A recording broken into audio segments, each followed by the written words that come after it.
Now for a review what's making the headlines in today's papers, we have Constance Ikoku joining us. Yeah, before we go into the papers this morning, very quickly, Dr. Constance, wanted to get a response to the big story of the day. Efcc picking up an ex-governor of Delta State, Okowa. That's the story before we went on the break. What does this mean for anti-graft, the anti-graft agency, the fight against corruption in Nigeria, and the personalities involved? I mean, since its establishment in 2002 and operations beginning in 2003, the Economic and Financial Crimes Commission has always accused many governors of financial wrongdoing. As soon as their tenure expires and the immunity that they enjoy is thrown out, they actually come, or the FCC actually comes knocking at their doorstep with various allegations, ranging from misappropriation of funds to outright embezzlement, money laundering, and other sundry offenses. So many governors in the past. The current Senate President, Godswill Akpabio of Akwa Ibom State, was accused of corruption.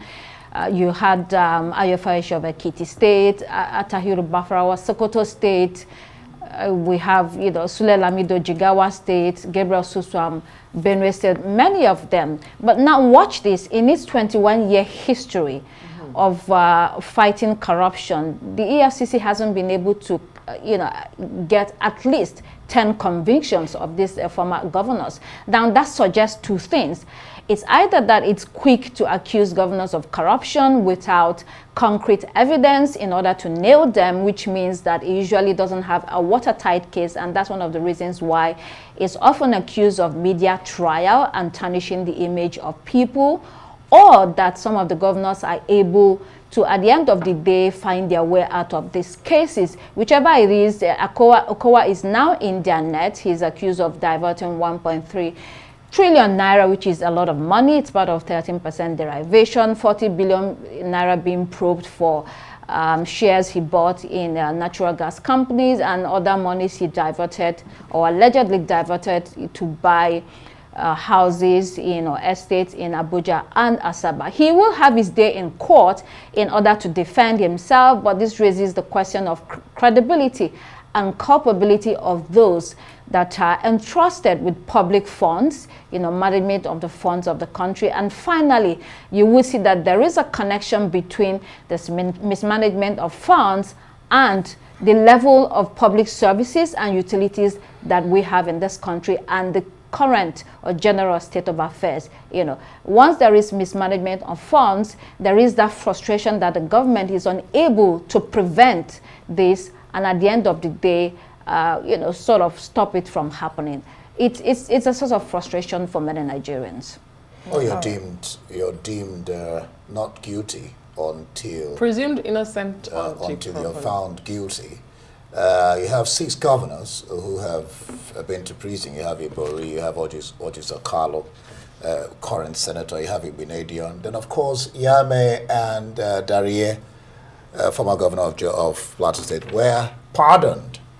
Do you see this going the same way, or is it then a question of the prosecuting body not putting their act together in terms of making sure that a case against these governors or whoever is accused is watertight?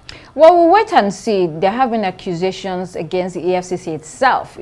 Most times it doesn't have the concrete evidence in order to nail these governors. Some of them have also gotten off on a very light sentence. For instance, Lucky Benedium of Edo State, he returned some money and then he was let off the hook. There were others. Ojo Zokali was sentenced for 12 years. He did not spend 12 years in jail. There was James Ingilari of Adamawa State, 5 years. The prayer Alemesiah was sentenced for 2 years. Eventually, he died. And then you had Joshua Dariye, 10 years. I think he spent 10 years in jail. James Ibori, his was international. He spent about, was sentenced to 13 years in London. But overall, I think that people expect more from the EFCC, and sometimes also the hunter becomes a hunted because they're having allegations against the EFCC. There is no independent investigation yet to investigate that body against such allegations. Perhaps we need to have that because it raises doubt about its credibility as an organization that cleans out the mess in the system. If it's involved in the mess, then what's the point, of trying to clean out corruption? Well said, Dr. Constance. Basically, it's just high-profile arrests that make all the headlines, but we rarely seem to see it lead to any sort of meaningful conviction or accountability. Well, let's jump right into the newspaper review. Dr. Ikoku. Yes, newspaper review this morning. We have Chuks Akunna to look at the papers with us. He is the executive director of Authority newspaper. We'll begin with this day newspaper this morning. Pinnacle Oil and Gas, we will never sell substandard fuel to Nigerians. Again, article tackles Tinubu says he came to power without a plan. Tinubu orders immediate release of minors on trial over protest. And then we have, again, Appeal Court quashes SCJN Onoye's conviction on false access declaration. That case was a big one when it happened. Former Chief Justice of Nigeria, Wat Onoyan, has been exonerated of claims of false asset declaration by the Code of Conduct Tribunal. The court ordered the return of 4 bank accounts forfeited by Onoyan. The quick disgrace of that former CJN under former President Muhammadu Buhari was seen by some as one of the things he did in order to make way for his candidate. Now he's been exonerated. Chuks, do you think this is medicine after death? Yes, it's a medicine after death, but but they say never late, they say that never. But it goes to show the decay in our leadership system.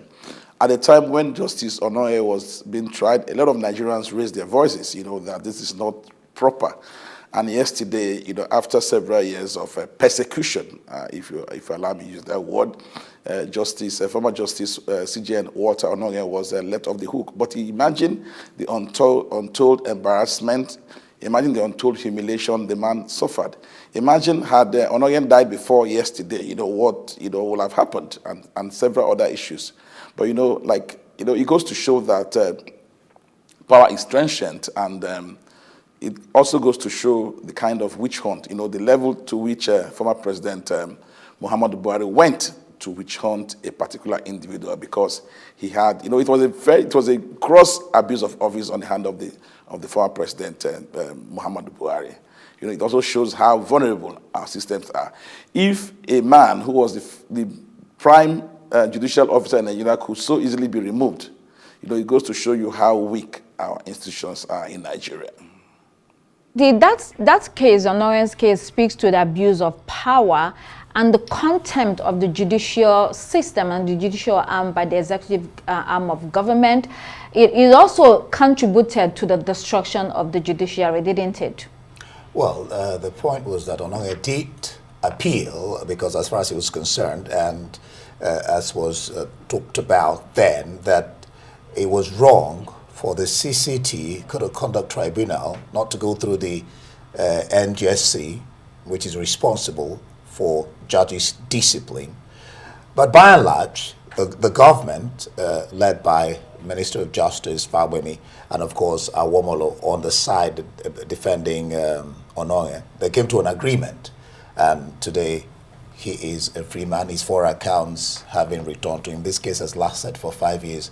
Another very important issue is here is the delay in judgment. 5 years. It's terrible too long, and these things have to be corrected. Just right. To add quickly, this case in 2019, as a young journalist, I covered Onoye's case, and it was so controversial. It was so big, the things that were happening inside the Code of Conduct Tribunal. This case, I always say, is one of the quickest cases to be wrapped up in Nigeria's history. There was no adjournment of next week's adjournment every day you are coming to court. And the Code of Conduct Tribunal bypassed the National Judicial Council in a way that we've never seen. the body that is constitutionally responsible to discipline judicial officers just bypassed it to discipline the highest judicial officer in Nigeria. And so this just raises all the critical questions surrounding judicial process in the country. It's never late, Right. Mr. Akuna said, but I just wanted to put that out there. Okay, New Telegraph. Nigeria loses $9.9 billion gas market as export drops by 43%. It lost its market share and three of its competitors, Russia, Norway, and Algeria, are following low. It lost its share to three of its competitors, Russia, Norway, and Algeria, following low shipments and other challenges. However, despite the low exports from Bonny facility, Nigeria earned 1.3 trillion naira from gas sales to Europe in August 2024. Chooks, first of all, one issue here, why haven't we been able to overcome some of these challenges? It's high time this is dealt with. Yes, to begin with, I think one of the factors is the exit of major oil and gas exploration companies in Nigeria, recent exit of these companies. That's one. Then secondly, the decreasing investment in gas infrastructure, in gas exploration infrastructure in Nigeria. These are the two major reasons why Nigeria's output over the past 3 years has dropped by about 25%. And we all know the importance of natural gas. It's a very major fuel energy source globally, especially in the Western world. And we have thought, because we have abundance of this resource in Nigeria, we should be able to tap into it and actually use it, to actually increase our revenue earnings. But sadly, over the past 3 years, we've seen a gradual decline, by as much as 25%. And we forget that each time we decline in the output of this export commodity, since nature abhors a vacuum, there are several other countries that are waiting in the wings to actually fill the gap for Nigeria. Right. That's why when you look at the figure 1.3 trillion in August alone, it shows that there's enormous potential in the gas market for Nigeria if we're able to get this together. But again, the other question would be, what do we spend all this money, on? Public expenditure. Yeah, as we're talking about corruption the other time. Okay, for want of time, I was going to jump on the next topic, but very quickly, like is the case with all our sectors and what we do in governance, we fail to prioritize, we fail to plan, so we plan to fail, and that's what it is. When you look at the issues raised in this story, like the guest commentator has said today, infrastructure, we also have the issue of operational challenges within the sector that has hindered not just this gas production, but every other thing around it. And the list can go on. Dr. Okowa, we can spend the entire newspaper review segment speaking about the challenges of the oil and gas sector in Nigeria and why we are not reaping the benefits of such a sector. Well, let's move on to Daily Trust newspaper. Falana seeks compensation as Tinubu directs release of minors. The president also ordered an investigation and prosecution of those that are behind this action. If these kids were arrested, who are those behind their actions? Because most of them were arrested for hoisting the Russian flag, right? Mm-hmm. If they are kids, there are people behind them. So what's going to happen to whoever sponsored these chokes? Do you think this should be another area of focus or attention? The arrest of these minors, was just an eye-opener, but it was a time bomb waiting to explode, actually. Nigeria has the highest out-of-school children in the world, and this should call for concern. We have more out-of-school children. The population of out-of-school children in Nigeria is more than the population of several countries in Europe and elsewhere. And we pretend as if we play the ostrich and pretend as if all is well. We have the Universal Basic Education Commission. This law was enacted 20 years ago, and the act makes it punishable for any child, for the guardian or the parent of any child who is of school age, who is roaming the streets. But we go to several parts of Nigeria, particularly in the north. Several prominent Nigerians have spoken about the menace of out-of-school children, but I'm sure most of these children that were arrested were children who came out chanting Zanga Zanga. You know, Zanga Zanga, by the way, means protest in Hausa. It's Hausa word for protest. But then most of them don't even know or didn't even know what they were out there for. And that's why people like the Attorney General and, of course, the President has waded in. It's a very sad situation, but it's not only it's not just about the end bad governance protest. If you look at the streets of Abuja, the Federal Capital Territory, seat of power, you see several children who ought to be in school, you know, during school hours, they are roaming the streets of Abuja, you know, begging food, begging arms. And it shows you the rot in the system because we failed these children. We failed to implement the UBEC Act. We failed to convict a single person. So people see this as a way of life, particularly in the North. And it's a very huge tragedy, if you ask me. Let's look at Daily Sun. Don't revenge against your leaders. God will do it for you, Sultan tells Nigerians. The Sultan of Sokoto, Saad Muhammad Abubakar II, or the second, said, nothing good or bad lasts forever, which is true, by the way. He asked Nigerians to continue praying for their leaders and the nation. He said Nigerians should refrain from castigating their leaders. What an advice. Isn't religion and religiosity one of the reasons why we're in this current state? In a way, Chuks, isn't it so? Well, it is, but don't also forget that the Sultan, His Eminence Saad Abubakar III, is the leader of all the Muslims in Nigeria. Nigeria is a country where you have very few atheists. Most Nigerians, about 95 or more percent of Nigerians, believe in one form of deity or the other, and we believe in power of prayers.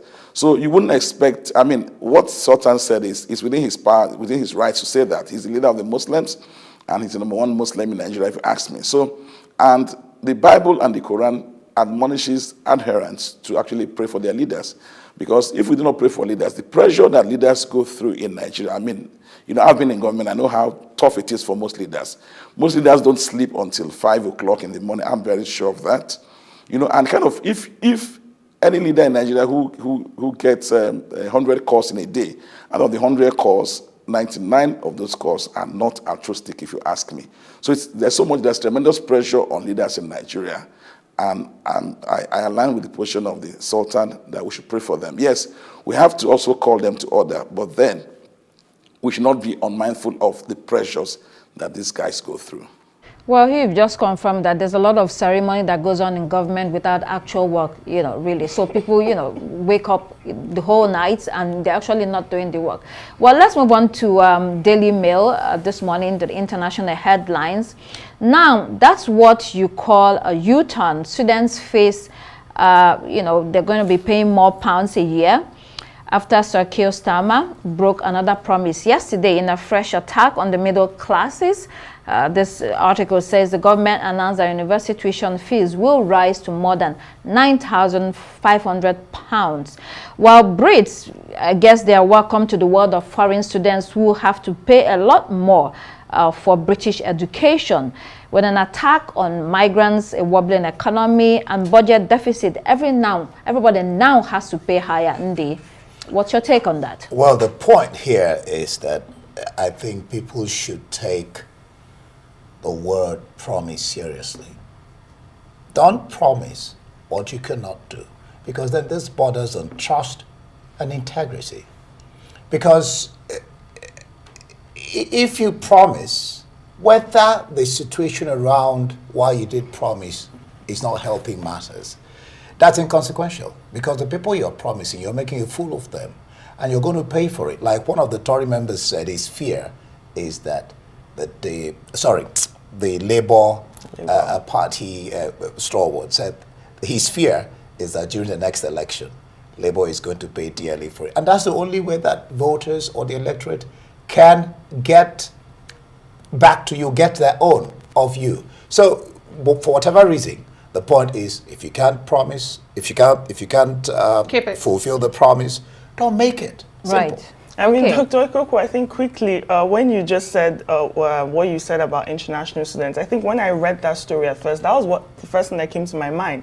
If home students are paying, potentially going to pay this increase, I wonder what international students will pay. Triple the amount, maybe. Exactly, and you're going to see this increase, meaning that home students will even pay up to £28,605 for a 3-year degree. And Keir Starmer's move is now being framed as a class war by critics, given obviously the recent labour measures that have seen some financial burden on Middle Britain following that £40 billion tax. Even though the education it must be added to has seen some level of stability. 8 years before now. But the point is, don't make a promise if you can't keep it. The Guardian, a masterful musician, Quincy Jones, 1933 to 2024. There's also Harris or Trump, U.S. faces its moment of reckoning. I mean, well, legendary producer, songwriter, and composer Quincy Jones has passed. He was one of the most powerful forces in the American popular music scene, producing big names such as Michael Jackson and his music video Thriller. The biggest video of all time. What a loss. He died at 91, Desua. Well, going by the average age of life in Nigeria, that was a pretty good life at 91. Yes. In the US. But he has lived well. He has lived well, made his impact, and he has exited the stage. Very good music, evergreen, that would last for a lifetime of some people's lives, if you ask me. But you have to say goodbye at some point. May he so rest in peace. But I want to talk about the US election very quickly. It's indeed a day of reckoning for the US.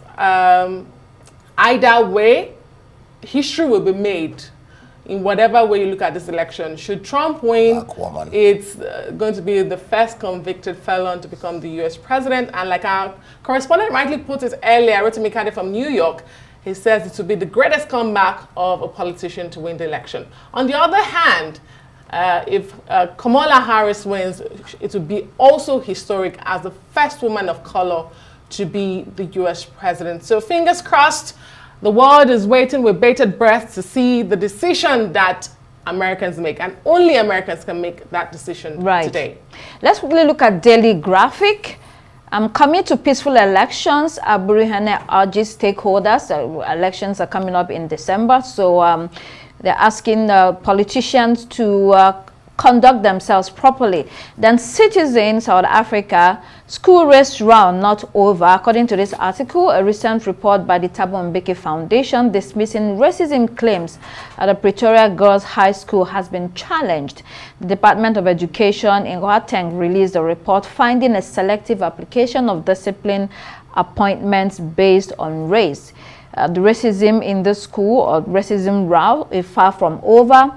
And the Mbeki Foundation called for reinstatement of the principal and her deputy. That has happened, but after this report, they have been suspended again. Chooks, you have the final word. What do you make of this racism case in this high school, Pretoria? Yeah, it's very interesting because, you know, it's been a very major issue, you know, not just in Africa, but around the world. And I want to quickly talk about the upcoming elections in Ghana. You know, we look forward to Ghana because in West Africa, Ghana has borne the torch for democratic freedom in West Africa. It got independence 3 years before Nigeria. And whatever has happened in Nigeria has had profound effect on Ghana. These are the two biggest Anglophone countries in West Africa. So we hope that we look forward to Ghanaians actually, you know, proving cynics wrong and delivering on a very credible elections, you know, to actually help not just West Africa, but the entire black world. So that's all we have for the paper review today. All right, thank you so much, Dr. Constance Sikoku. Thank you, Chooks Akuna, AD Authority Newspaper. That's all we have here on Daybreak for you this morning. Up next, it's The Morning Show. I am Nkechi Nana. If you miss all the What's Trending story of the day, you can find them on What's Trending on The Morning Show at 10:15 a.m. West African time, that is. And thank you so much for watching. I am Adesua Omoroan. And I am Ndi Amugo. Bye.